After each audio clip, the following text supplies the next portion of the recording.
Righty, so this is a video I've been wanting to make for a while now, ever since I decided to make a channel, because the UFC pound for pound rankings are terrible. They are awful. It's been a big topic of discussion, and today I'm going to try and tackle this, and I'm going to try and get it through it fairly quickly, but we're going to tackle this one today and sort it out. Let me know in the comments what you have, if you agree, disagree. Be sure to like and subscribe, but let's get straight into it. Number 1, I got Ilia Topuria. For this, I'm going to include pros and cons, but I really can't think of any cons Ilia has. I mean, he's undefeated. He's a double champ. His resume, Charles, Volk, Max, all by knockout, very impressive. Especially like those are the best versions. You know, Charles coming off that Chandler win. Everyone was talking about how good Charles looked in that fight, how he looked patient. Slumps him in round 1, out-grapples him. You know, Volk was coming off, I know it was coming off the Islam loss. It wasn't exactly the best version of Volk, but that was only 7 months apart from Volk's best performance against Yair, where he brutally finished the interim champion. Slimes him, you know. Max, this was always the best version of Max. 3-fight win streaks, destroyed Gaethje at lightweight, and he comes back down and gets knocked out by Topuria for the first time ever. He is number 1. He's dominant. He's not really having these close fights. I'm not going to call the Jai Herbert fight a close fight. I mean, he dominated Jai Herbert, really. Got dropped with a head kick, but still destroyed him. Josh Emmett, 50-43. That's just a good contender win. Bryce Mitchell, it's a decent contender win. These aren't the wins that elevate him to that status, but they're good wins to have as a contender. Especially considering when he submitted Bryce Mitchell. Not especially as it used to be at Gene Silver's, didn't it? But still, really, double champ. And the fact that he's beaten Volk, Max and Charles all back-to-back by knockout. I mean, he's clearly number 1. And I think in the actual rankings, they did get that right at least. And I think most people agree with that. But on to the next one. Number 2, Islam Makhachev. Yeah, I mean, great fighter. He was number 1, you know, for a long time. I mean, just look at the pros. He's got a great resume. I have no idea why Moicano is at the top of this list and not the former champs. But yeah, let's go through it. I mean, he submitted Moicano. Easy. I'm not going to call that a part of his great resume. But I mean, finished Dustin. Dustin looked really good in that fight. You know, I've been training with Gamrot for a while. That was a good version of Dustin at least. Volk twice. I'm not going to count the second Volk fight too much, short notice. But the first Volk fight, you had Volk in his prime, at his best weight class probably, fighting Makhachev, who just got into the title situation. And Makhachev's outstriking him for some rounds, and he's out-grappling him. And people call that robbery. It was not robbery. Just watch that fight. It was a great performance. Great fight. Oliveira, he did it before Ilia did it, before it was cool to finish Oliveira, you know. Beat him up, submitted him, very good. The only cons is he's not a double champ yet. You know, Ilia's a double champ, and I've always prioritised clearing out the division. But if Islam had beat Arman, I would include him there. But unfortunately, you know, Arman pulls out, Moicano steps in. You can't really count that above Ilia's incredible double champ status. So when Islam does beat JDM, or if he does beat JDM, because that is a very tough fight, I'll gladly put him at number 1. But until then, I think Ilia 1, Islam 2. But on number 3, Merab. I mean, he's on a great win streak, Merab. There was some debate on Merab or Pantoja.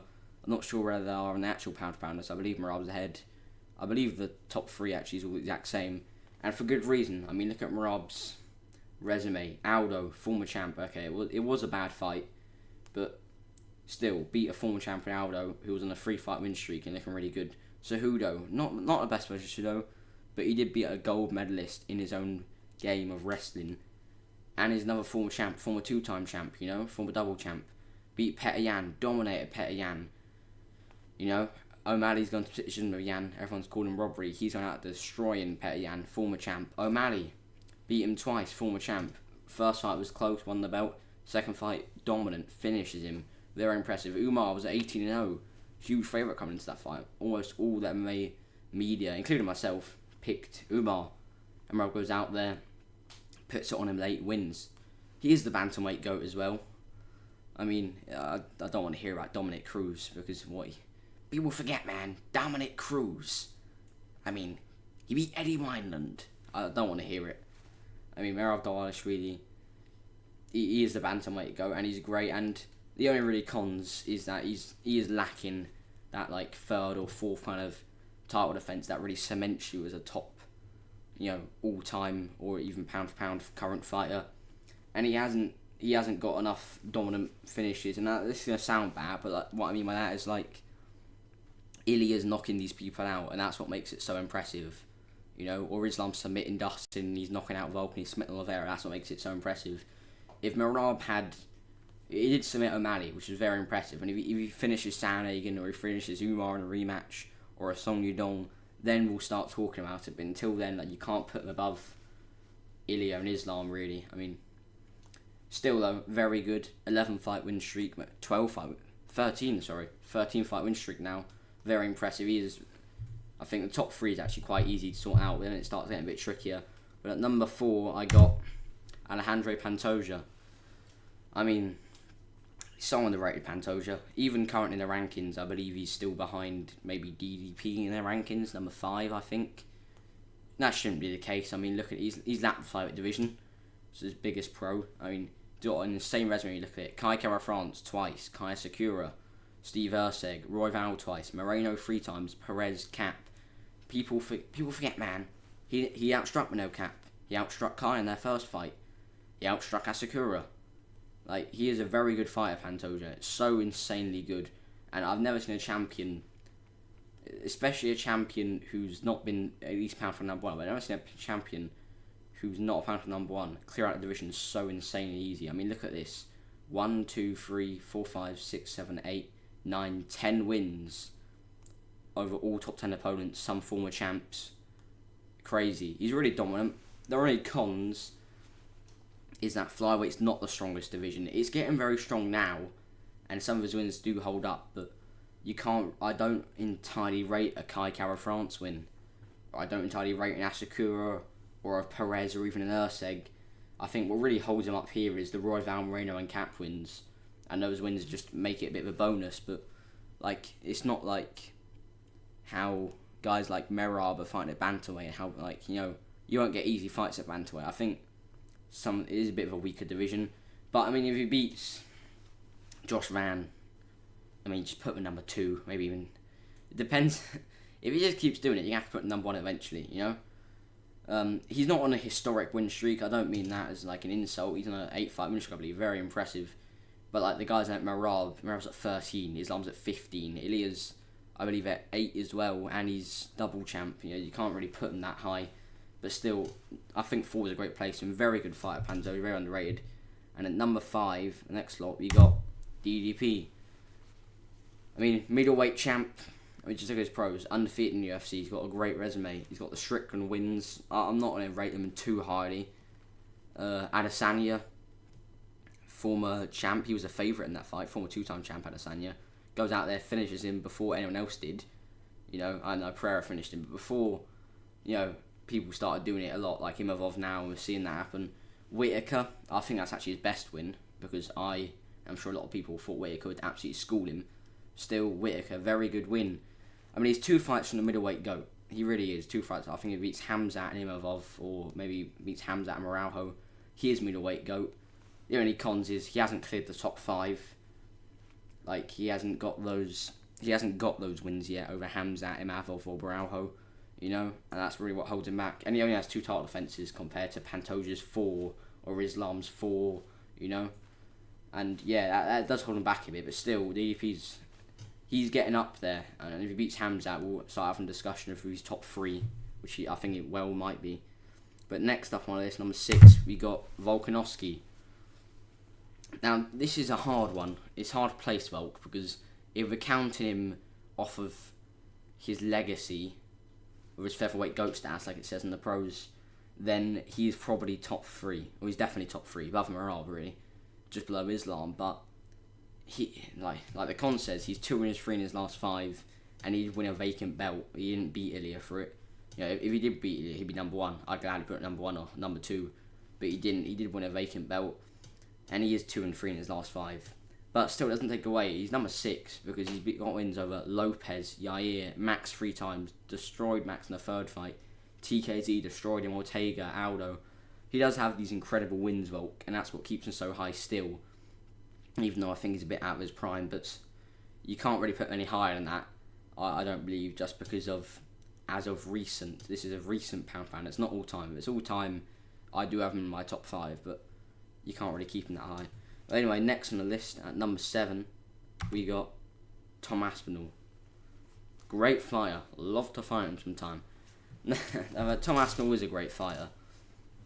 I mean, the only thing that holds him back was John Jones making him active, but look at his resume. Blades, round 1 knockout. Pavlovich, round 1 knockout. Tybura, round 1 knockout.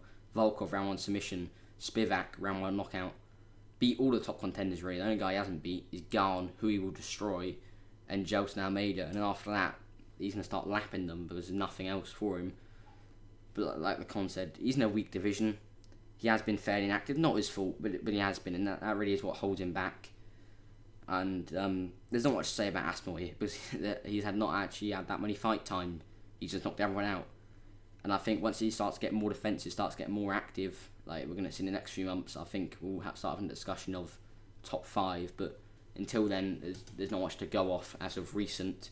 But next on this, number 8, we got Magomed Ank, Big Ank himself. I mean, he's on a really long win streak, to be fair. I believe he's like 12-1-1 in his last, or 12-0-1-1 with like a draw and a no contest in his last few. Very good. He's beat a lot of ranked guys. Pereira, pound for pound number 2 at the time, I believe. Rakic, top contender. Walker.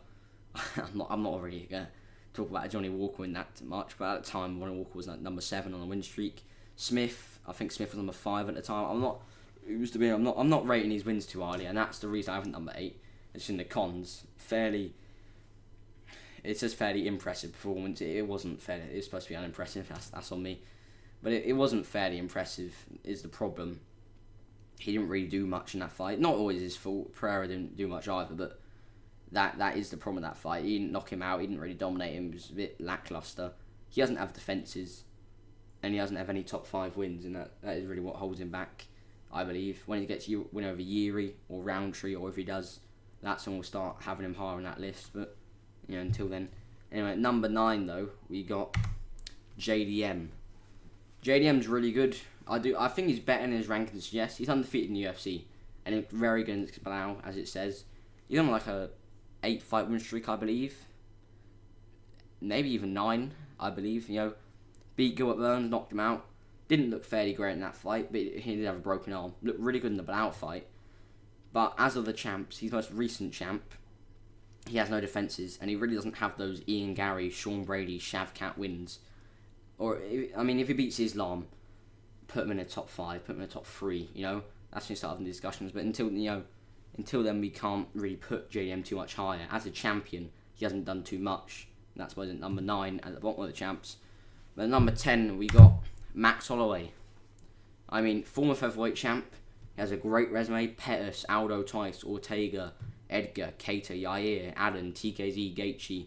A lot of those were finished as well. I remember before the Gaethje or before the TKZ fight, people didn't think.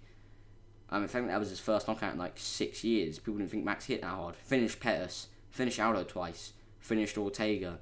Might as well have finished Keita, 50-43. Finished TKZ, finished Gaethje. Sorry about that, I'll edit that out, although I definitely won't, because I can't be arsed. But the cons of Holloway are he's lost to Volt 3 times, 2 losses to Poirier, and he just lost to Poirier. It's not a good look. He hasn't held a belt since 2019, that's 6 years, You can't put him as high as any champs, but I think he is the best of the non-champs. On to number 11, we got Khamzat Chimaev, and he's undefeated in the UFC. And I think that Whittaker win has really boosted him. Having a win over Whittaker and Usman, 2 former champs. I mean, the Whittaker one was very dominant. Split him round 1. And he's got decent ranked wins. Burns and Holland. I know Holland's on a win streak now. I know that people don't want to rate those. Burns number 2 at the time. That's a decent win. That's a good win for Khamzat. Only cons, obviously, he hasn't held or fought for a title. And his stamina is very questionable. I don't know what they really has to do with it, but he hasn't fought for a held belt. You can't really put much higher than that. Whittaker and Usman really is only like pound for pound wins, so On to the next one, number 12, you got former light heavyweight champ Alex Pereira. I mean, Pereira's really good, dominant champ, great resume. Yan Yeri twice, hit him Roundtree. The only problem with that is the division just isn't great. I mean, let's be honest. Recent losses to Izzy and Ank, not very good. I mean, they're not. It's not bad. That are bad losses, but they are losses. You're not seeing a lot of these guys with losses, and I think guys like Holloway that do have recent losses do have better resumes overall. Like, I'm not counting the Hill or Roundtree win as something super good, or Yan. But Yuri wins really do hold him up. And he was dominant champ. He was a 2-division champ, but is really the biggest problem. But he's still as number 12 in my list. But at number 13, we got Arman Sarkarian. Now, he's on a good win streak, Arman. 4-fight win streak. He's got good wins. Oliveira, Dariush destroyed Joel Alvarez a few years ago. And he's number 1 contender, and that's the real reason he's on this list. Only problem, he doesn't actually have the best wins. When you think about it, Oliveira by split decision, Tapores just slumped him. And I know Tapores is great, but that's what you really need to be proving if you want to be high on the list. Dariush isn't doing so.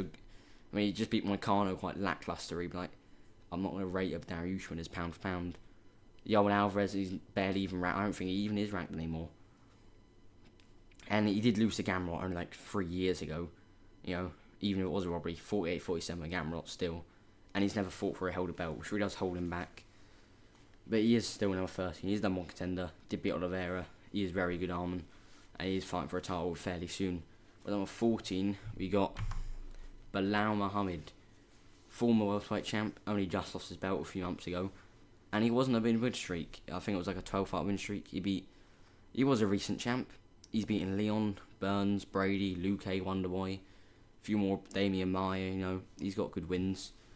But he hasn't had defences. And he did look pretty crap against JDM. Poor game plan, I know, but still, you got to be showing up better like that against, the number 5 in your division, having title fights. As good as JDM is, that's what you should be showing up like. And he didn't beat a great champion to get there. He doesn't have some great pound-for-pound win. Leon Edwards, looking back, you can't really rate him too highly or very good, and that really is what holds him back. But he was a former champ, and he does have very good divisional wins overall, just not a pound-for-pound one. So that's why he's below a lot of the other former champs. But at number 15, the last one on the list, you got Yuri Prochazka. It's a bit of a wild one. A lot of people won't agree with this, but when you look at his resume overall, he's only lost to Pereira. He's a former champ. He has finished all of his wins in the UFC.